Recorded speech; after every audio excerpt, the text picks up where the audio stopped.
kenali dirimu dan kenali musuhmu, maka 100 pertempuran yang ada di depan, kamu tidak akan terkalahkan. Lao Tse. Musuh yang paling besar dalam setiap orang adalah rasa malas yang ada dalam dirinya. Banyak target yang tidak tercapai, banyak rencana yang tidak dieksekusi, banyak kesempatan untuk bertemu dengan peluang hilang begitu saja hanya karena kita malas. Rasa malas ini taruhannya masa depan loh. Rasa malas adalah kemenangan sekarang, tapi pasti akan jadi kekalahan di masa yang akan datang.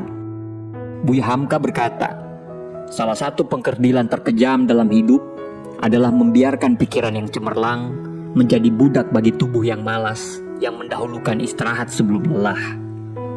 Kita semua setuju bahwa untuk mengejar sukses, mengejar mimpi, kita harus jauh-jauh dari rasa malas.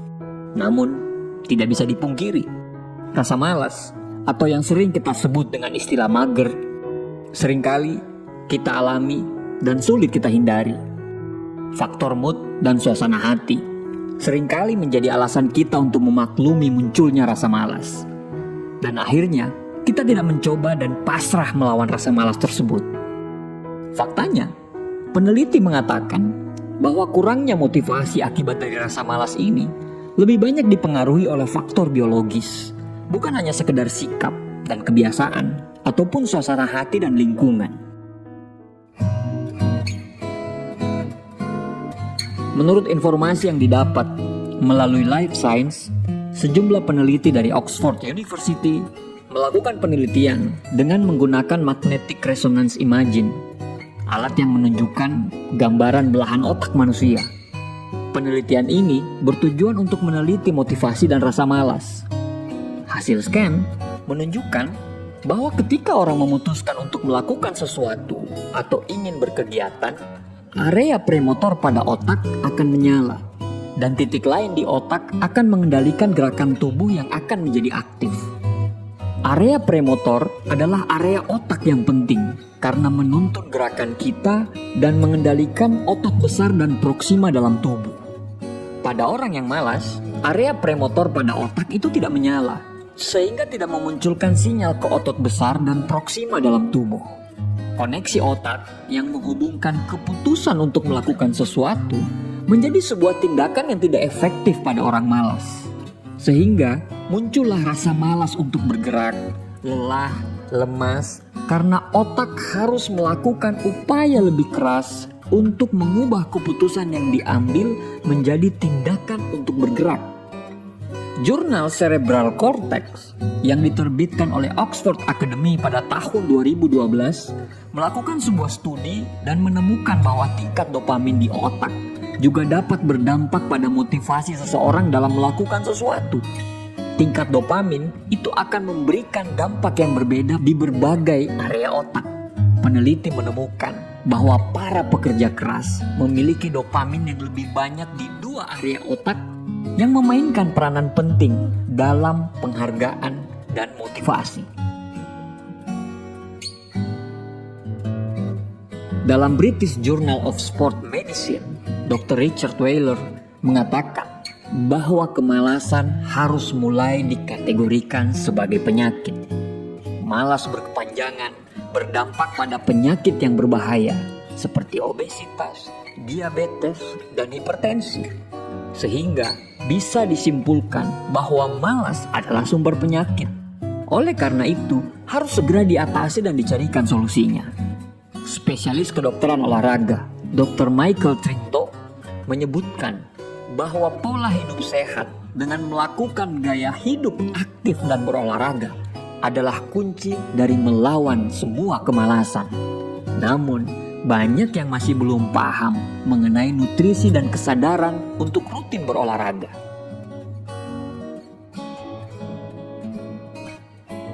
Rasa malas bisa juga disebabkan karena masalah malnutrisi. Menurut Dr. Michael Trinto, malnutrisi tidak hanya disebabkan oleh kekurangan gizi, tetapi juga berbicara tentang komposisi asupan-asupan bahan-bahan nutrisi yang tidak tepat.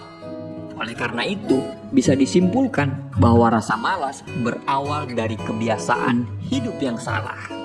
Yang pertama, melewatkan waktu sarapan. Misalnya, kamu melewatkan waktu sarapan sehingga rasa lapar muncul lebih besar ketika jam makan siang. Dan kamu terdorong untuk makan menu berkarbohidrat tinggi dalam porsi besar. Alhasil, kandungan gula dalam darah melonjak drastis yang berdampak pada terhambatnya kerja neuron oreksin dalam hipotalamus otak yang bertugas untuk menjaga kamu tetap terjaga dan fokus. Tidak heran kalau setelah makan siang, kamu akan merasa ngantuk dan malas berkegiatan. Yang kedua, makan sebelum tidur. Mengkonsumsi makan dan makanan manis atau berkarbohidrat tinggi sebelum tidur juga bisa berdampak buruk. Masuknya gula akan membuat tubuh memerintahkan otak untuk mengeluarkan hormon insulin. Oleh insulin, semua gula yang ada dalam darah dimasukkan ke sel otot, hati, dan ke dalam lemak. Alhasil, gula darah menjadi drop, sehingga otak memerintahkan tubuh memproduksi hormon yang bisa membuat tidur kamu tidak nyenyak dan bangun dalam kondisi yang tidak segar, pegal-pegal, dan malas. Yang ketiga, pola diet yang salah. Tubuh tidak bersemangat juga bisa disebabkan oleh kesalahan pola diet, seperti tidak mengkonsumsi karbohidrat sama sekali. Harapannya, dengan absennya karbohidrat, tubuh akan membakar lemak sebagai sumber energi. Padahal, tubuh lebih suka menguras persediaan glikogen daripada membakar lemak. Ditambah lagi, untuk setiap 1 kilogram glikogen yang hilang terbakar, tubuh kita akan kehilangan 3 kilogram air yang diikat oleh glikogen tersebut. Tidak heran kalau para pelaku diet jenis ini selalu terlihat lemas dan kurang berenergi. Rasa malas berbanding lurus dengan produktivitas yang menurun. Oleh karena itu, kita harus menghilangkan tersebut dengan cara. Yang pertama, tetapkan target yang bisa dicapai. Rasa malas bisa disebabkan oleh kurangnya motivasi untuk melakukan sesuatu. Ini bisa Anda atasi dengan menetapkan target dan tujuan. Meski begitu, target yang tidak realistis malah akan membuat Anda kewalahan. Akibatnya, ini akan memadamkan semangat dan keinginan untuk menyelesaikan aktivitas tersebut. Selalu usahakan untuk menempatkan target yang lebih kecil dan bisa diukur sesuai dengan kemampuan kita. Hal ini dipercaya sebagai salah satu cara untuk melawan malas. Yang kedua, jangan terlalu perfeksionis. Sebuah analisis dalam Psychological Bulletin yang dibuat pada tahun 2017 mengungkapkan bahwa mahasiswa kian mengalami peningkatan perfeksionisme selama bertahun-tahun. Lingkungan kerja yang menuntut kesempurnaan ini menjadikan anak muda lebih kompetitif. Ini sebabnya mereka menjadi kritis pada diri sendiri. Bahkan, tidak jarang perfeksionisme menyebabkan depresi dan rasa malas dalam tingkat yang tinggi. Oleh karena itu, Anda sebaiknya tidak melulu berekspektasi terlalu tinggi dalam menjalankan aktivitas. Mengincar kesempurnaan malah bisa memadamkan semangat Anda saat menemui masalah yang tidak kunjung usai. Yang ketiga, susunlah rencana kegiatan. Salah satu cara untuk menghilangkan rasa malas ialah dengan menyusun rencana. Dalam mencapai target, rencana tidak kalah penting dari niat dan semangat. Bersikap realistis dengan melihat semua kemampuan dan waktu yang kita miliki sangat penting untuk memenuhi sebuah target. Menyusun rencana akan memberikan kita arahan dan meningkatkan kepercayaan diri, terutama saat menghadapi rintangan sepanjang proses berlangsung. Yang keempat, hargai setiap prosesnya. Jika kita berhasil mencapai target-target kecil dalam rencana kita, hargailah usaha itu dengan merayakannya, walaupun hanya dalam tindakan-tindakan kecil. Misalnya, ucapkan terima kasih pada diri kita sendiri. Cara ini akan membantu meningkatkan motivasi dan melawan rasa malas, sehingga kita bisa mendapatkan kesuksesan dalam jangka yang panjang. Yang kelima, minta bantuan orang lain. Cara lain untuk menghilangkan rasa malas, yaitu dengan meminta bantuan orang lain.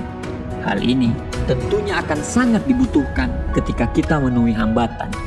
Sebagai contoh, Meminta bantuan rekan kerja kita bisa jadi sebenarnya penting dalam membangun hubungan dan meningkatkan motivasi Anda.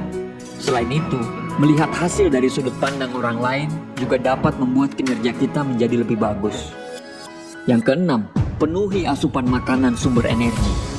Selain metode di atas, perbaikan gaya hidup juga membantu kita untuk melawan rasa malas. Konsumsi makanan protein tinggi dapat meningkatkan energi dan menjaga kadar gula menjadi tetap stabil. Ini sekaligus membuat Anda menjaga aktivitas setiap hari. Beberapa asupan makanan tersebut antara lain telur, dada ayam, daging sapi, susu, keju, yogurt, pisang, tahu, dan tempe. Di samping itu, hindari pula asupan makanan tinggi gula dan lemak. Jenis makanan ini cenderung lambat dicerna dan memicu lonjakan gula darah. Yang ketujuh, berolahragalah yang rutin. Tanpa kita sadari, olahraga yang rutin adalah cara yang paling efektif untuk menghilangkan rasa malas. Hal ini bermanfaat untuk meningkatkan energi, memperbaiki suasana hati, serta mengurangi stres, kecemasan, dan depresi. Cobalah menyempatkan beberapa menit dalam sehari untuk berolahraga, seperti berjalan kaki atau bersepeda untuk melawan kemalasan tersebut. Kunci utama dari menghilangkan rasa malas ini adalah dari diri sendiri. Jika Anda kekurangan motivasi dan tidak berusaha, tentu pekerjaan tidak ada yang selesai. Oleh sebab itu, upayakanlah untuk tetap menjaga semangat supaya tidak turun dan tetap fokus untuk menjalani prosesnya. Jadi, jangan sepelekan rasa malas yang muncul ya. Pahami betul tubuh kamu, apa yang kamu konsumsi, dan gaya hidup kamu. Terapkan gaya hidup yang sehat untuk terhindar dari rasa malas, dan akhirnya proses mengejar mimpi kamu bisa menjadi lancar. Ayo bergerak sekarang, waktu berjalan terus. Jangan sampai nantinya kita menyesal. Karena 1000 langkah di depan sana dimulai dari langkah pertama yang Anda buat hari ini. Terima kasih, semoga bermanfaat.